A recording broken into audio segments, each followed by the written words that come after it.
Every night, our minds wander, beyond reason, beyond time, into worlds stitched from memory, desire, and fear. And each morning, before the light washes them away, I record what I remember. These are not ordinary dreams. They are fragments of something deeper, glimpses into the space between waking and forgetting. I'm Matt Brennan, and this is Not Your Average Dream. It began beside a quiet lake, the kind of place that makes you feel as it's been waiting for your whole life. The water was still, the air smelled of cedar and damp earth. And though the laughter of colleagues drifted throughout the trees, there was something in the air, something that didn't belong. You know those moments in dreams when everything looks familiar, yet it feels ever so slightly off? That was this place. A company retreat, maybe a reunion? I couldn't tell, but I knew everyone and somehow no one at all. We were gathered around a small wooden dock that just jutted into the water. The cabins stood behind us, weathered pine structures with peeling paint, each one leaning a little as if it was listening. There was a washroom, storage cubbies around, place to hang towels and bikes. The scene was peaceful, the kind of afternoon where you can hear the wind rustle through the birch leaves and believe for a second that the world was simple again. And then I saw him, Kaiser, a name I hadn't spoken in years, an old friend from high school with the same easy grin, the same way he would splash you just to see if you would chase him. He was in the water laughing. I went after him. I don't remember why. Maybe a game, maybe a race, maybe just because I could. But the water felt heavier than it should have, thick and dark, like I didn't want to let us go. Then something happened. A flicker, a sudden shift in the mind, as another version of me took over for a single heartbeat. And before I knew it, I pushed him under. I held him there until the bubbles stopped rising. I remember the stillness that followed. The surface smoothed itself out like glass, pretending nothing had happened. And I stood there, chest heavy, unable to comprehend what I had done, or even if I really done it. Dreams blur the lines between intention and accident. But this one felt deliberate. Panic set in. I dragged him to the shore, to those small cubbies, the ones that were meant for life jackets and fishing gear. I opened one and laid him inside. The wooden door shut with a sound that I can still hear, like the world exhaling.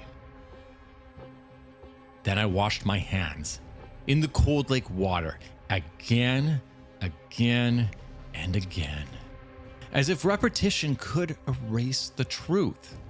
No one knew. The laughter returned, the voices carried on, but I could feel my pulse in my fingertips.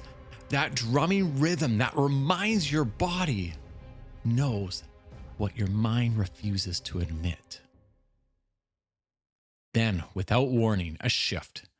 Dreams never fade, they morph. Suddenly, I was somewhere else. Another retreat, another group of coworkers, another lake, another evening. The air was thick with that same tension, like a memory repeating itself to test if I learned anything. And again, someone was hurt. I don't know how, only that it happened fast. Relax, instinct, fake. Take your pick. I hid them too, in another locker, another shallow grave of wood and shadow. But this time I wasn't alone. Johannes, a colleague from a different life, wandered in after me. He opened the locker, touched the latch, the door inside, and left his prints everywhere. I should have felt horror. Instead, I felt relief. A terrible kind of relief, knowing that someone else's traces now mingled with mine. When the alarm went up, when the people began to notice the missing faces, I played it calm. There was talk of meetings, of counting heads.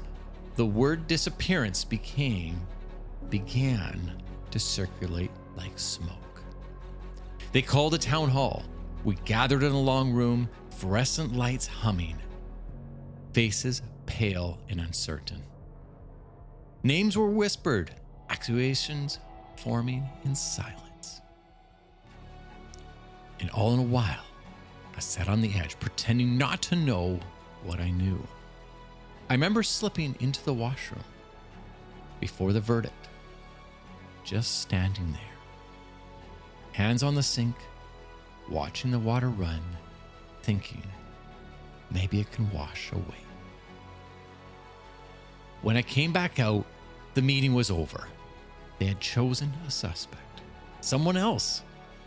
And the strange part, I felt nothing.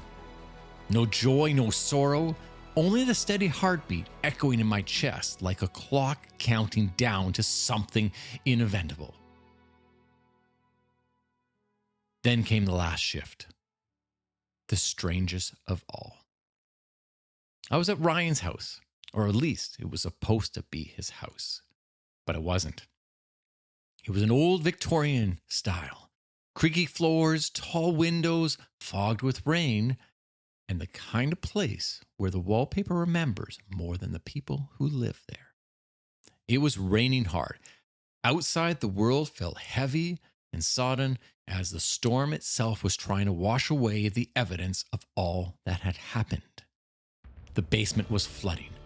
I could hear the water trickling down the walls, rising inch by inch. We ran down with the flashlight, our reflections trembling on the water's surface. The house groaned.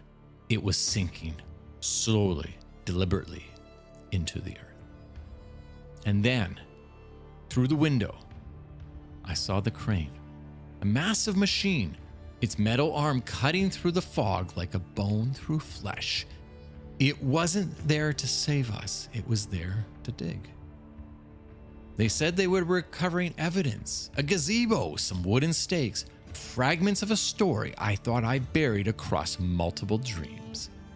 I watched the crane pull these objects from the mud, heavy, dripping, accusing. Each one seemed to hum with a different recognition as it whispered, "We remember what you did." My pulse was frantic now, my mind racing.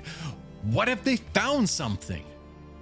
What if a fragment of me, a hair, a print, a heartbeat, still lingered there, caught in the wood grain?